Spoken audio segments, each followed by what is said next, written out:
Les gens pensent que c'est le cerveau qui contrôle la conscience, alors que c'est la conscience qui contrôle le cerveau. Votre cerveau commence à tirer des conclusions de manière incohérente. Et quand votre cerveau est incohérent, vous êtes incohérent. Les pensées sont le langage du cerveau, et les sentiments sont le langage du corps.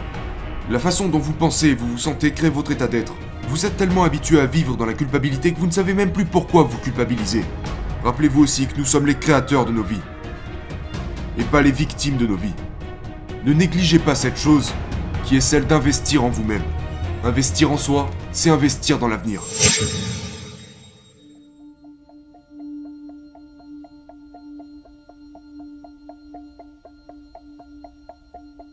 Comment changeons-nous notre énergie? Comment la maintenons-nous sur une période prolongée? Et combien de temps ça peut prendre avant que nous commencions vraiment à voir cela? Parfois c'est immédiat. Ok, donc nos recherches, et nous le faisons constamment depuis les 6 dernières années parce que nous voyons des choses tellement incroyables. Des choses incroyables qui se passent chez nous, comme des gens qui sortent de leur fauteuil roulant ou des choses vraiment folles.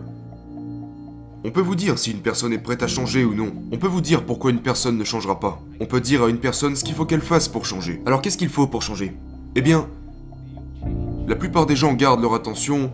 Ils ne font pas attention à ce qui se passe en eux. Ils font attention à tout ce qui se trouve dans leur environnement. Les gens, les choses ou... Leur cerveau scanne en permanence tout ce qui se trouve autour d'eux pour identifier ce qu'ils connaissent, ce qui est dangereux et ce qui ne l'est pas. Et vous savez, nous le faisons tout le temps. Donc, les recherches montrent que, au moment où vous prêtez attention à votre corps, que vous ne cherchez plus une identité, que vous ne prêtez plus attention aux gens dans votre vie, que vous passez de la personne que vous croyez être, de quelqu'un à personne. Tellement de gens passent la totalité de leur vie à se construire une identité. Détournez votre attention de votre téléphone portable, de votre ordinateur, votre voiture, passez de quelque chose à plus rien. Détournez votre attention de l'endroit où vous êtes assis ou la pièce dans laquelle vous êtes. Vous devenez la pièce. Et prenez le temps de prêter attention à votre avenir prévisible plutôt qu'à votre passé familier. Tombez dans le moment présent et passez d'une dimension temporelle à une dimension intemporelle. Et après ça, il ne vous restera plus que votre conscience. Lorsque vous ne vous identifiez plus à votre corps, votre environnement et au temps, vous vivrez un moment de pure conscience. Maintenant, vous n'êtes plus qu'une idée, vous devenez votre conscience. La conscience n'a rien à voir avec l'espace et le temps. Et maintenant, si vous savez aller, vous allez au-delà. Vous allez au-delà de votre cerveau. Mais pas avec votre cerveau. Parce que ce n'est pas le cerveau qui change le cerveau. Ou alors ça prendra beaucoup de temps. Ça prendra beaucoup de temps à la personnalité pour changer la personnalité. Beaucoup de temps à l'ego pour changer l'ego. La matière est très lente pour changer la matière. Mais quand vous êtes dans le moment, vous ne jouez plus selon ces règles. La conscience est le phénomène au-dessus de la matière. En fait, la conscience commence à activer et manipuler les circuits du cerveau. Les gens pensent que c'est le cerveau qui contrôle la conscience, alors que c'est la conscience qui contrôle le cerveau. Lorsque les gens commencent à se désengager et aller au-dessus d'eux-mêmes, vous devenez absolument meilleur lorsque vous allez au-delà de vous-même. Donc la formule serait une intention claire, due à un cerveau cohérent. Et quand vous vous sentez stressé, ou que quelque chose ne va pas, que vous êtes menacé, que vous ne pouvez pas prédire un résultat, ou que vous avez l'impression que quelque chose de mauvais va se passer, que vous activez involontairement votre système nerveux, voilà ce qui se passe. Vous déplacez votre attention d'une personne à un problème, à une chose, à une autre personne, à un autre endroit, parce que votre cerveau essaye de prédire ce qui pourrait se passer. Eh bien, chacune de ces personnes, de ces choses et de ces lieux, crée un réseau neurologique dans votre cerveau, dans le but que vous puissiez déplacer votre attention de l'une à l'autre, comme un orage dans un nuage. Votre cerveau commence à tirer des conclusions de manière incohérente. Et quand votre cerveau est incohérent, vous êtes incohérent. Et quand vous vivez dans le stress, il n'est plus le temps de créer, d'ouvrir son cœur, plus le temps d'apprendre, plus le temps de faire confiance. Il est temps de se battre ou de fuir. Et les gens passent 70% de leur vie dans cet état. Les gens font des burn-out. Alors, nous savons maintenant que lorsque vous passez d'une concentration étroite à une concentration générale, vous créez du sens et une conscience qui ouvre davantage votre concentration. Vous arrêtez alors de penser. Et si vous arrêtez de penser, vous n'engagez plus ces circuits neurologiques et vous commencez à ralentir vos ondes cérébrales. Et pendant que vous ralentissez vos ondes cérébrales, vous commencez à vous connecter à ce système nerveux autonome, cette chose qui vous maintient en vie. Et quand vous allez au-delà de vous-même, vous devez lui dire Tu vas entrer là-dedans et faire le ménage avant de revenir. Son travail est de créer de l'ordre et de l'équilibre. Votre système va vraiment s'en occuper de lui-même? L'intelligence innée interviendra une fois que vous y serez connecté. Donc vous devez savoir comment changer vos ondes cérébrales. Parce que si vous ne pouvez pas changer vos ondes cérébrales, vous allez rester dans cet état super actif qui vous empêchera de vraiment changer les choses. Si vous analysez votre vie en étant sous l'emprise d'une émotion négative, vous allez simplement aggraver votre situation. Parce que vous pensez dans le passé. Les pensées sont le langage du cerveau, et les sentiments sont le langage du corps. La façon dont vous pensez et vous vous sentez crée votre état d'être. Donc la question est de savoir si vous continuez à vous entraîner, à créer le bon état d'être, il devrait vous devenir familier, oui ou non? Le mot méditation signifie littéralement devenir familier avec cet état. Entraînez-vous à entrer dans cet état supérieur quand votre cœur devient cohérent et ouvert. Je pourrais te dire, Lewis, fais-le. Fais-le maintenant pendant 30 minutes. Non, fais-le pendant 60 minutes. Et tu pratiques. Tu crées cette cohérence. Et tu le sauras quand tu y seras ou pas, oui ou non. Et alors tu pourras dire, comme une compétence ou quoi que ce soit, donnez-moi une minute. Je vais sortir et me reconnecter avec cette cohérence. Et tu te reconnectes avec cet état en permanence. Puis tu continues à pratiquer et au fur et à mesure, cet état se manifestera de plus en plus et de plus en plus longtemps. Et une fois que vous aurez goûté à ce sentiment, vous ne voudrez plus changer ce sentiment par quoi que ce soit d'autre. Vous vous direz, pourquoi je jugerais cette personne? Parce que si je juge cette personne, je perdrai ce sentiment. Et soudainement, vous vous auto-régulez. Une fois que le cœur est activé, il agit comme un amplificateur. Et il amplifie l'énergie du cerveau.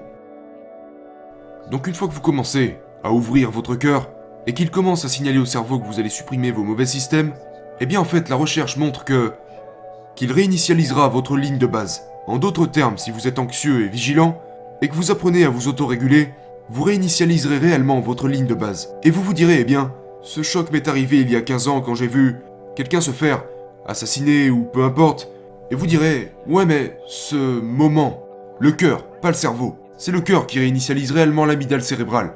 Et d'un seul coup, vous basculez soudainement et vous réalisez, je ne ressens tout simplement plus aucune angoisse.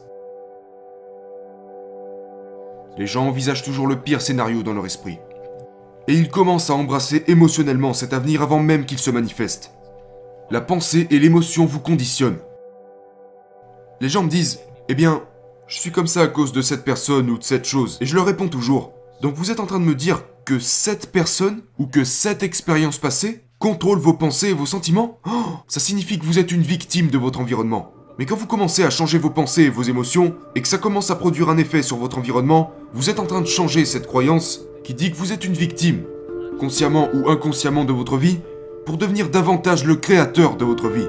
Et quand vous devenez le créateur de votre vie, vous ne pouvez plus blâmer personne. Vous ne dites plus que c'est la faute des autres. Et reconnaissez que vous devez tout simplement être plus grand que votre environnement et que vos conditions actuelles. Ce n'est pas un problème d'argent.